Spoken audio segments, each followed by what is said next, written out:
Welcome back to True Crime PhD. Today, following the lifting of the gag order in the Bryan Kohberger case, we're examining some chilling new comments from Kaylee Goncalves' father, Steve, who suggests his daughter had marks around her mouth, as if someone had tried to gag her. He also described how the coroner referred to Kaylee's injuries as akin to a drowning, struck in the face, multiple stab wounds, defensive arm injuries, and asphyxial trauma. The marks suggest an added layer of brutality, pushing Kaylee's face to restrain her or silence her. This claim challenges prosecutor Bill Thompson's statement during the plea hearing, "No evidence, any sexual component." It may indicate a sexualized or control-based aspect to the attack, feeding into Steve's earlier claims of weird porn fetishes involving unconscious, gagged women. Despite these assertions, no court filings have officially confirmed gagging. The claim comes from Steve via media interviews, not sealed medical or forensic documents. We await more details after sentencing, when dozens of sealed documents will undergo judicial review. Steve has emphasized the need for full transparency. How many times she was stabbed, whether she was choked. Public engagement. With the gag order lifted, media, experts, and victims' families can push for release of detailed records. Narrative shifts. This may pivot coverage from motive debates to method, offering clues into psychological or sexual motivations. July 23rd sentencing hearing. Will these harrowing details be raised by the family or in the sentencing record? Unsealing process. Roughly 240 documents will be reviewed and possibly released over time. These may confirm or contradict Steve's account. Further media interviews. We may hear more from coroner's reports, medical experts, or law enforcement now free to speak. Steve Goncalves' words are a father's plea for truth, not just justice. As more records come to light, we may finally uncover the full extent of the cruelty behind Kaylee's death. Until then, we keep listening, remembering, and seeking answers.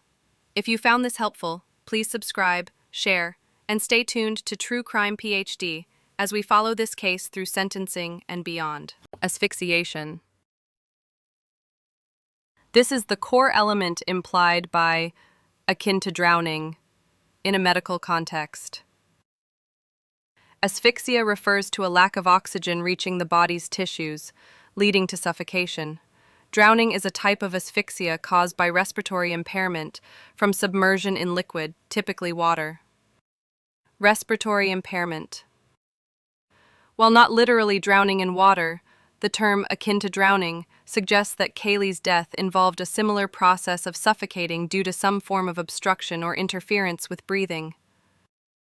Forensic evidence of drowning.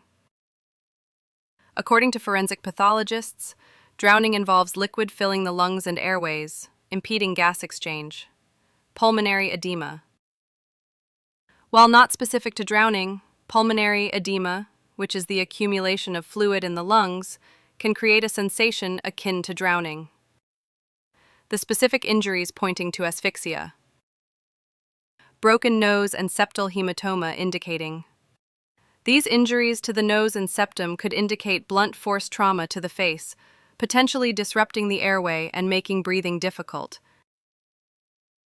The damage around the mouth is description, suggests that something was forcefully pressed against Kaylee's mouth, potentially to silence or suffocate her, mirroring the way someone might struggle to breathe or to be heard while drowning. The defensive arm injuries indicate a struggle, which might have occurred as Kaylee fought for breath or attempted to escape the attack, similar to someone fighting for survival during a drowning event. Therefore, in a medical context, the coroner's description suggests that Kaylee Goncalves likely suffered from severe asphyxia leading to her death. The specific injuries indicate that the asphyxia was likely a result of blunt force trauma to the face and/or forceful obstruction of her airways, causing a sensation akin to drowning, even without submersion in water.